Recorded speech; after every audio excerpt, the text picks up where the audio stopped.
Hello everyone welcome back to new video. So friends आज के टपिकटा एकटू सिरियास टपिक, तो तुम्हारा एकटू मन दिए सुनबे और तुम्हारा जो स्क्रिप्ट करे जाओ ताहले तुम्हादेर प्रॉब्लेम और तुम्हारा भिडियो प्रचुर परिमाणे स्क्रिप्ट करो बोले तुम्हारा इम्पोर्टेंट पार्टगुलोके एड़िए जाओ और परवर्तीते सेई सेम कोश्चेनই আমাকে করতে থাকো যেগুলোর অলরেডি ডিটেল মানে ভেরি ডিটেল ভাবে আমি ভিডিওতে বলে রেখেছি।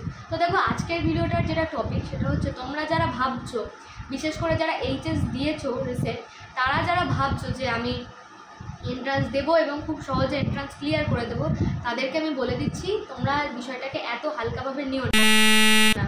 বিষয়টা কিন্তু যথেষ্ট সিরিয়াস। তোমরা যতটা হালকাভাবে নিচ্ছ এটা কিন্তু ঠিক ততটাই একটা জটিল বিষয়। তোমাদের যে মনের মধ্যে যেটা রয়েছে, যেটা ইভেন একটা টাইম আমারও ছিল, সেটা হচ্ছে তোমরা যখন কোনো একটা স্কুল থেকে বেরোচ্ছ বা কোনো একটা স্কুলের মধ্যে রয়েছো, তখন হয়তো তুমি সেই স্কুলে বা ক্লাসের মধ্যে টপ যে ড্রয়িং করতে পারো।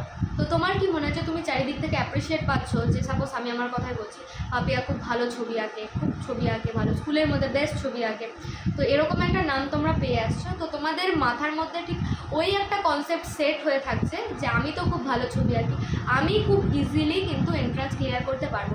কিন্তু একবার মাথায় রাখো যে তোমার মতো আরও কিন্তু 100 জন এখানে আসছে, তো সেখানে কম্পিটিশান লেভেলটা কোথায় যাচ্ছে।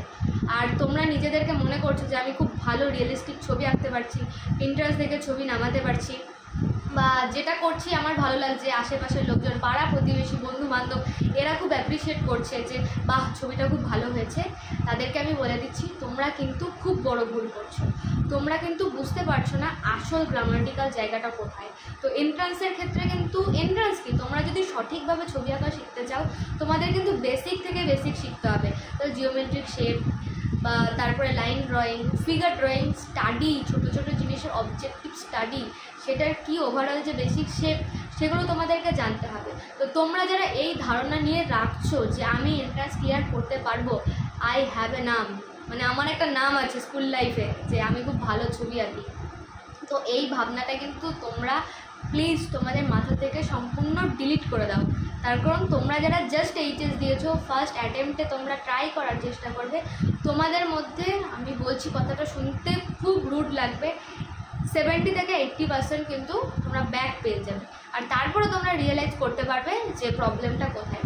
তো হাতে আর সময় নেই, মাত্র কয়েকটা দিন, 10 দিন বলতে গেলে সময় আছে এন্ট্রান্স এক্সামগুলো শুরু হতে। তো এখনও সময় আছে, পারলে কিছুটা নিজেকে চেঞ্জ করো, স্টাডি বেস কাজ করো, লাইন ড্রয়িং করো, কম্পোজিশন করো, হিউম্যান ফিগারের ওপর ফোকাস দাও, অ্যানিম্যাল ফিগারের ওপর ফোকাস দাও, ন্যাচারাল অবজেক্টের ওপর ফোকাস দাও, নাকি পিন্টারেস্টের ওপর থেকে নজর পুরোপুরি সরিয়ে ফেলো, লাইভ যা দেখছো সেগুলোর ওপর রাখো। তো তোমাদের কাছে আমার একটাই রিকোয়েস্ট যে প্লিজ তোমরা সিরিয়াসলি বিষয়টাকে নাও, একদম গা ছাড়াভাবে নিও না। 99% স্টুডেন্ট কিন্তু সেম কাজ করে এবং আমার সাথে যাদের মোটামুটি কন্ট্যাক্ট হয়েছে সবার কিন্তু সেম প্রবলেম। তো যাই হোক, এটা তোমাদেরকে অ্যাওয়ার করা ছিল। যদি মনে হয় তোমরা কাজে লাগাবে অবশ্যই কাজে লাগিও, আর যদি মনে হয় যে না এটা দিদি যা বলছো বলুক, আমি তো এন্ট্রান্সে চান্স পাবোই, আমি তো এন্ট্রান্স ক্লিয়ার করবোই, তাদেরকে বলে দিচ্ছি যে ভুল কিন্তু করো না। একটা বছর লস হয়ে যাওয়া মানে কিন্তু অনেকটা সময়। তো যাই হোক, ভিডিও ভালো লাগলে অবশ্যই একটা লাইক করে দিও, চ্যানেলে নতুন থাকলে অবশ্যই সাবস্ক্রাইব করে দিও। Thank you so much for watching. খুব তাড়াতাড়ি নতুন ভিডিও নিয়ে আসছি।